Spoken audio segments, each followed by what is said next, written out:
How to change name and username on Instagram.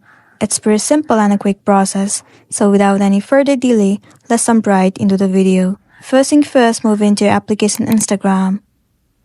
Enter your login credentials and make sure that you are logged in into a specific account. Once you have been logged in, move into your profile.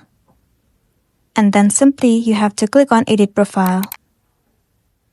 It will show both of your names and username.